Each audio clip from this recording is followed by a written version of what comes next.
تو وہ یہودی ہو کے مرے, عیسائی ہو کے مرے, مجھے اس کی پرواہ نہیں ہے. کہ وَلِلَّهِ عَلَى النَّاسِ حِجُّ الْبَيْتِ مَنِ اسْتَطَاعَ إِلَيْهِ سَبِيلًا, اللہ کے لیے لوگوں پر لازم ہے کہ جو بیت اللہ جانے کی استطاعت رکھتے ہیں وہ بیت اللہ کا حج کریں. آگے قرآن کے الفاظ دیکھو, وَلِلَّهِ عَلَى النَّاسِ حِجُّ الْبَيْتِ مَنِ اسْتَطَاعَ إِلَيْهِ سَبِيلًا وَمَنْ كَفَرَ فَإِنَّ اللَّهَ غَنِيٌّ عَنِ الْعَالَمِينَ. جو انکار کرے گا تو اللہ تمام جہان والوں سے غنی ہے. کیا مطلب, بہت بڑی دھمکی ہے. مفتی طارق مسعود کے بیانات کے لیے مفتی صاحب کے آفیشیل چینل مفتی طارق مسعود سپیچز کو سبسکرائب کریں. مفتی صاحب حج کی فضیلت اور نہ کرنے کی وعید. ایک روایت میں آتا ہے کہ جو حج جس پر لازم ہوا وہ حج نہ کرے تو وہ یہودی ہو کے مرے, عیسائی ہو کے مرے, مجھے اس کی پرواہ نہیں ہے. اور قرآن کے الفاظ دیکھو کہ وَلِلَّهِ عَلَى النَّاسِ حِجُّ الْبَيْتِ مَنِ اسْتَطَاعَ إِلَيْهِ سَبِيلًا, اللہ کے لیے لوگوں پر لازم ہے کہ جو بیت اللہ جانے کی استطاعت رکھتے ہیں وہ بیت اللہ کا حج کریں. آگے قرآن کے الفاظ دیکھو,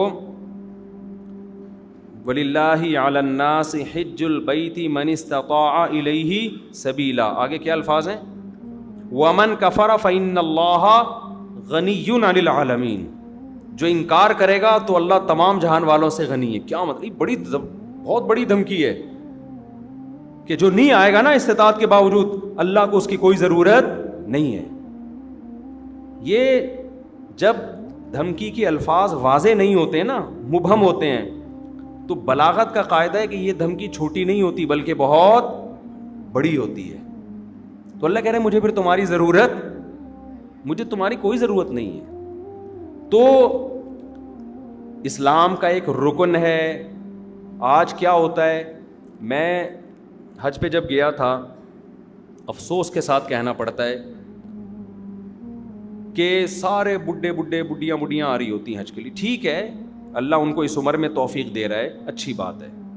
نہ آنے سے بہتر تھا کہ چلو اب آ گئے.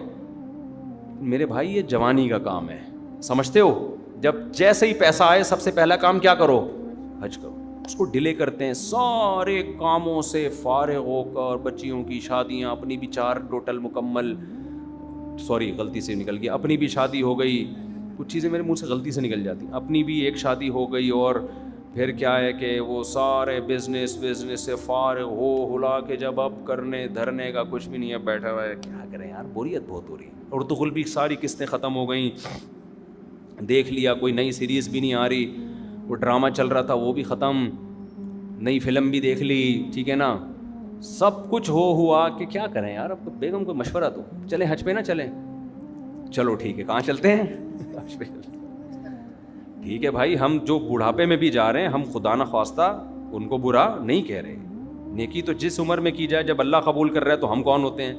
لیکن یار تم باقی تو سارے کام تم نے جوانی کے لیے رکھے ہوئے ہیں, حج تم مؤخر کر رہے ہو جب ارطغرل ڈرامے کی ساری قسطیں ختم ہو جائیں گی. بری بات ہے نا یہ. جب آپ اللہ کے حکم کو ویلیو نہیں دو گے تو اللہ آپ کو ویلیو دے گا. دیکھو حج آپ کی زندگی پلٹ دیتا ہے, تو زندگی پلٹنے کی ضرورت جوانی میں ہے.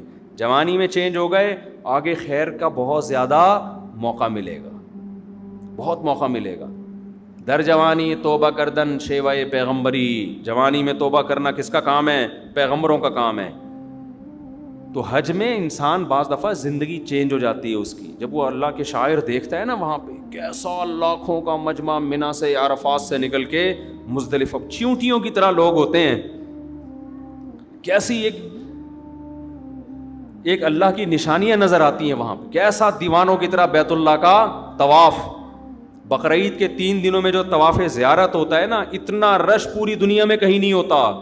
لاکھوں روپے لوگ خرچ کرنے کے گئے ہوئے اور اللہ کے گھر کے گرد گھوم رہے ہوتے ہیں. ذرا کبھی چھت سے کھڑے ہو کر حرم کی چھت سے دیکھا کریں, ایک انسانوں کا سمندر ہے اور وہ سارے بیت اللہ کے گرد دیوانہ وار گھوم رہے ہیں. یہ اسلام کی عظمت دیکھنے کا موقع ملتا ہے, اس سے انسان کے اندر دل تبدیل ہوتا ہے. حج میں بڑی قربانیاں دی جاتی ہیں, اور حج تو ہے ہی ساری دیوانگی. حج کے اکثر احکام ایسے جن کی بظاہر کوئی لاجک نہیں ہے. اللہ نے کہا میرے دیوانے بن کے آؤ, جیسے جیسے کہہ رہا ہوں کرتے چلے جاؤ. کیسے عجیب عجیب کام کروائے جاتے ہیں, سب سے پہلے ہم سے ہمارا لباس اتروا لیا, 3 پیس سوٹ اور ٹائی میں جو گھوما کرتے تھے, بالوں کی کٹنگ, اور ان کو 2 چادریں پہنائی جا رہی ہیں. اب انسان کے بچے بن کے آنا ہمارے گھر میں. اگر دیوانے ہو تو دیوانوں والا اسٹائل چاہیے. ابھی وہ جو آفس جس اسٹائل میں جاتے ہو نا, وہ والا اسٹائل بولو نہیں چلے. جو اللہ کے نیک بندے ہیں, جو اللہ کے حکم کے سامنے سر جھکانا جانتے ہیں, اللہ سے ان احکامات کی لاجک نہیں پوچھتے. جیسے شیطان نے پوچھا تھا نا, کیوں سجدہ کروں میں آدم کو, وائے, تو یہ نہیں پوچھتے. ابراہیم علیہ السلام کو اللہ نے حکم دیا بیٹے کو ذبح کرو. یہ حکم بظاہر زیادہ اللاجیکل تھا کہ معصوم بیٹے کی گردن کاٹنے کا حکم دیا جا رہا ہے. شیطان کو جو حکم دیا سجدہ کرو, یہ اتنا اللاجیکل نہیں تھا. لیکن شیطان نے کہا اس کی لاجک کیا ہے, میری سمجھ میں نہیں آ رہا, میں آگ سے بنا ہوں, یہ مٹی سے, میں کیوں سجدہ کروں. آدم علیہ السلام کو اس سے زیادہ عجیب حکم دیا کہ اپنے معصوم بیٹے کو اپنے ہاتھ سے کاٹ دیں, ذبح کر دیں. سوری, ابراہیم علیہ السلام کو. لیکن ابراہیم علیہ السلام نے اس کی لاجک بولو نہیں پوچھی. کہا بیٹا مجھے اللہ نے حکم دیا تجھے کاٹ دوں. بیٹے نے کہا جب اللہ کا حکم ہے تو بھائی ہم کیا کہہ سکتے ہیں, بھائی کاٹ دیں, آپ میرا گلا کاٹ دیں, ذبح کر دیں. تو حج ان احکامات کی بھی یادگار ہے. تو آپ جاتے ہیں حج پہ, وہاں آپ جانور ذبح کرتے ہو, آپ رمی کرتے ہو, وہاں شیطان نہیں ہے, وہ تو ایک نشانیاں ہیں 3, لیکن آپ پتھر مارتے ہو, رمی کرتے ہو. کیوں؟ ابراہیم علیہ السلام نے یہاں شیطان کو کنکریاں ماری تھی, جو آپ کو بہکا رہا تھا کہ اپنے بیٹے کو کیوں ذبح کر رہے ہو, کیا بگاڑا اس نے. ابراہیم علیہ السلام نے شیطان کو دلائل سے جواب نہیں دیا, پتھر اٹھا کے مارے. اللہ نے کہا تم جاؤ وہاں کنکریاں پھینکو. اب اے اللہ, وہ تو ابراہیم علیہ السلام تھے, وہاں تو سچی مچی کا شیطان تھا, میں کیوں کنکریاں پھینکوں. تو اس کا مطلب جب آپ نے کیوں کر لیا تو آپ کس کی لسٹ میں آ گئے, شیطان کی. کیسا عجیب حکم ہے, جا کے 7 کنکریاں مارنی بھی ایسے ہیں. یا تو ہوتا نا وہ اٹھا کے مارو تو سمجھ میں آتا ہے, ایسے ایسے پھینکنی ہے جا کے. حاجی 10-15 لاکھ روپے یہ کرنے کے لیے جا رہا ہو, خرچ کرتا ہے یہ کام کرنے کے, ایک طوفان لوگوں کا کنکریاں مارنے کے لیے. کیوں؟ کس کا حکم ہے بھائی؟ اللہ کا حکم ہے, اللہ کا آرڈر ہے. لباس اتار لیا اپنا, کتنا مشکل کام ہے انسلا لباس پہننا, 3-4 دنوں میں دماغ ٹھکانے آ جاتا ہے. پھر جب ہم پہنتے ہیں نا اپنی شلوار قمیض, ایسا سکون ملتا ہے یار. میں جب حج کرنے گیا تو مینا میں تو 3 دن سویا نہیں احرام کی حالت میں نا, کیونکہ رش اتنا, بہت, جتنا بھی وی آئی پی حج ہو ٹینشن ہوتی ہے. پھر مینا میں میرا بستر لگ گیا ایک صاحب کے ساتھ, وہ بغل مجھے دکھا رہے ہیں اپنی کہ دیکھ لے بھائی, یوں کر کے سو رہے ہیں, ان کی بغلیں ماشاء اللہ. میں نے کہا یار اس کو اب کیا کرے آدمی, اس کو کیا کرے یار, یہ مجھے کیوں دکھا رہے ہو بھائی. نیند ہی نہیں آ رہی ہمیں اس ٹینشن سے کہ کسی کے پسینے کی اسمیل آ رہی ہے, کسی کی بغلیں کا مطالعہ کرنے کا موقع مل رہا ہے, اس کا کیا ہے. انسان کو گھن آتی ہے نا ان چیزوں سے. لیکن لا رفث ولا فسوق ولا جدال فی الحج, آپ کو چیخنے چلانے کی اجازت نہیں ہے کہ کیا کر رہا ہے, تجھے تمیز نہیں ہے حج کرنے کی. میں یہ بھی کہہ سکتا تھا نا ٹھٹا اڑو, یہ کیا مجھے بغل دکھا رہے ہیں, بازو نیچے کر. نا نا نا نا, اللہ کہتے ہیں یہ نہیں چلے گا وہاں پہ. اللہ کیوں نہیں چلے گا؟ اللہ کہیں گے کیوں کیا تو کس کی فہرست میں, شیطان نے کیوں کیا تھا. نہیں, جھگڑا وگڑا نہیں ہے, جو جیسا ہے برداشت. ٹریول ایجنسی آپ کے ساتھ ظلم زیادتی کر رہی ہے, چپ, آ کے پھر کلاس لو ان کی. یہاں پہ ٹریول ایجنسیاں بڑی ہوشیار ہوتی ہیں, ان کو پتہ ہے آنے کے بعد کون پوچھتا ہے, ٹھیک ہے نا. تو جو ہوگا کیوں کی اجازت نہیں ہے, کیوں والا کام شیطان کا ہے. فلا رفث ولا فسوق ولا جدال فی الحج, کوئی گناہ نہیں کرنا, بد نظری نہیں. موقع بد نظری کے بہت ملیں گے, نا نا نا نا, یہاں آپ کو نظر اٹھانے کی اجازت نہیں ہے. وہاں بھی نہیں ہے لیکن یہاں زیادہ گناہ ہے. اپنی بیوی سے بھی آپ ریلیشن قائم نہیں کر سکتے وہاں پہ احرام کی حالت میں, تو نامحرم سے کیسے آپ لذت حاصل کر سکتے ہو. تو پھر احرام کی چادریں بنوائی جا رہی ہیں, خوشبو لگانے پر پابندی, بال توڑنے پر پابندی, جوئیں مارنے پر پابندی. اب تو بڑا وی آئی پی حج ہو گیا. صحابہ کرام کے تو 1-2 مہینے کے احرام ہوتے تھے. حدیث میں آتا ہے بعض صحابہ کے سروں میں نا جوئیں گر رہی ہوتی تھی نیچے, ٹھیک ہے نا. قربانی کرو, حلق کراؤ. اب کیا کرنا ہے, اب طواف زیارت کرنی ہے. بقرعید کے 3 دنوں میں اللہ اتنا رش ہوتا ہے, ان 3 دنوں میں کیوں کا بول دیا تو کس کی لسٹ میں آ جاؤ گے. کیوں نہیں, جاؤ طواف زیارت کرو.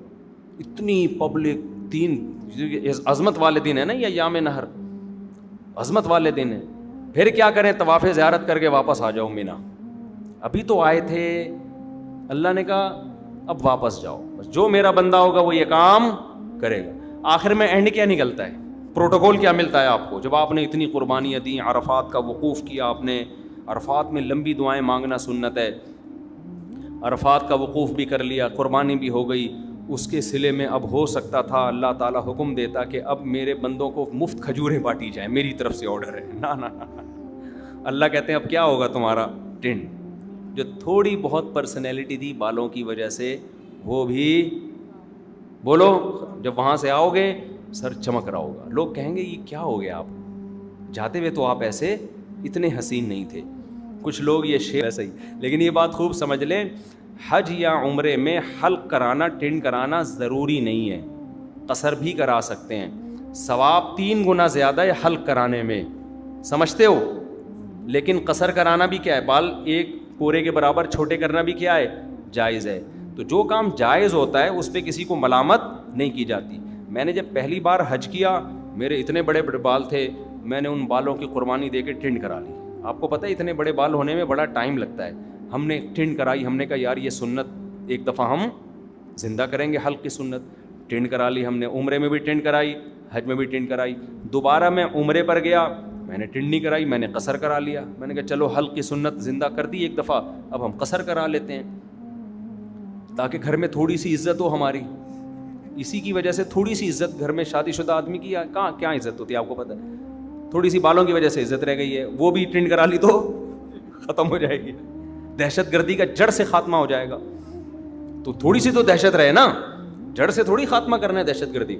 خیر بہرحال ثواب حلق میں ہی زیادہ ہے, ٹنڈ کرانے میں ہی زیادہ ہے. لیکن میں نے کہا اب میں عمرہ کرتا ہوں تو حلق کراؤں گا, تو قصر کراؤں گا. قصر کرا لیا. جہاز میں لوگ تانے دے رہے تھے مجھے, یار آپ مولانا ہو, آپ نے عمرہ کیا, ٹنڈ, یہ کیسا عمرہ ہے, یہ کیسا عمرہ ہے. تو یہ پھر شرعی حدود سے کیا ہے, زیادتی ہے. جب اللہ نے اجازت دی ہے تو آپ کو ملامت کرنے کا حق. میں نے کہا اب تو میں قصر ہی کراؤں گا, کیونکہ آپ کو اعتراض کیوں ہو رہا ہے اس پہ, میری مرضی. تو اللہ سے آگے نکلنے کی کوشش نہ کریں.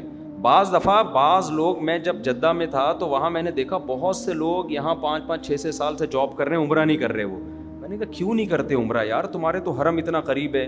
کہہ رہے ہیں یار ٹنڈ کرانی پڑے گی, ہم نہیں کرا سکتے. میں نے کہا قصر کرا لو یار. بعض لوگ ٹنڈ نہیں کرا سکتے, ان کو ہو گیا نا یار نہیں ہم نہیں, وہ کہہ رہے ہیں ہم ٹنڈ میں بہت عجیب سے لگ رہے ہوتے ہیں. تو جب اللہ نے آپشن دیا ہے تو چلو, میں نے کہا یار بالوں کی قربانی نہ دو, یہ تو اللہ نے اجازت دی ہے نا, تو قصر کرا لو. تو ان کو پتہ ہی نہیں تھا کہ قصر بھی ہو سکتا ہے. تو اس لیے آپ حج عمرے سے اس وجہ سے رک جائیں کہ ٹنڈ کرانی پڑے گی, یہ غلط ہے. عمرہ کریں ٹنڈ سے. اگر آپ کو بہت زیادہ نفرت ہے تو بہتر تو یہی ہے کہ کرا لیں, قربانی دے دیں اللہ کی خاطر. لیکن اللہ نے آپشن دیا ہے کس کا, قصر کا بھی آپشن. ایک پورے کے برابر بال چاروں طرف سے کاٹ لیں تو بھی ٹھیک ہے. سمجھتے ہو؟ تو آئندہ اگر میں گیا تو میرا ارادہ ہے قصر کرانے کا, کہ قصر کرا لوں گا. تو ایسا نہ ہو میں عمرے سے یا حج سے آؤں, آپ بولیں یار یہ تو ویسے جیسے گئے تھے ویسے, تو آپ کو اعتراض کا حق نہیں ہے. میرے بال, میری ٹنڈ, میری مرضی, میری جیب کے ریال پیسے, میں ٹنڈ کراؤں یا میں قصر کراؤں. ہو سکتا ہے ٹنڈ کرا لوں میں کہ یار قربانی دے دو, دہشت گردی کا جڑ سے خاتمہ کر دو, ایسی کی تیسی, بعد میں دیکھیں گے ہوتا کیا ہے. ہو سکتا ہے یہ بھی ہو جائے, ہو سکتا ہے قصر کر لیں. تو اپنے کسی کے ذاتی معاملات میں دخل انداز, کیونکہ میں پہلے جب عمرہ کیا نا, لوگ مجھے ہر آدمی, یہ کیسا عمرہ ہے یار, آپ کے تو سر پہ اسی طرح بال لٹک رہے ہیں, یہ کیسا ہے عمرہ ہے یار, یہ کیسا عمرہ ہے یار. تو اعتراض کرنے کی میرے بھائی اجازت نہیں ہے, یہ پھر بدعت ہو جائے گا. سمجھتے ہو؟ جس چیز کی اللہ نے اجازت دی ہے تو اس کو دیکھو. پیر جمعرات کا روزہ رکھنا سنت ہے نا, نہ رکھے تو آپ کیسے, کیوں نہیں رکھا بھائی بھائی سنت ہے ہی اسی لیے کہ کوئی دوسرا طنز نہ کر سکے. یار رمضان کا چھوڑ دے تو آپ پوچھیں یار فرض ہے, یہ کیسے چھوڑ دیں, مسلمان ہو کے روزہ چھوڑ رہے ہو. سمجھتے ہو کہ نہیں سمجھتے؟ تو اس لیے میرے بھائی حج کے لیے پیسے جمع کیا کرو, حج پہ جایا کرو. یہ تو بڑی پیاری عبادت ہے, اس ایسی یونیک عبادت ہے. یہ دیوانوں کے لیے, اللہ سے محبت کرنے والوں کے لیے اس سے زیادہ ذائقے والی, لطف والی عبادت کوئی ہے نہیں. جب بھی کوئی غیر مسلم مسلمان ہوتا ہے, میرا تجربہ ہے, مشاہدہ ہے, اس کی سب سے پہلی خواہش ہوتی ہے کہ مجھے بیت اللہ کا حج مل جائے, کیونکہ اس کے دل میں اللہ کی خالص محبت ہے نا, تو اس کی خواہش ہوتی ہے کسی طرح بیت اللہ چلا جاؤں.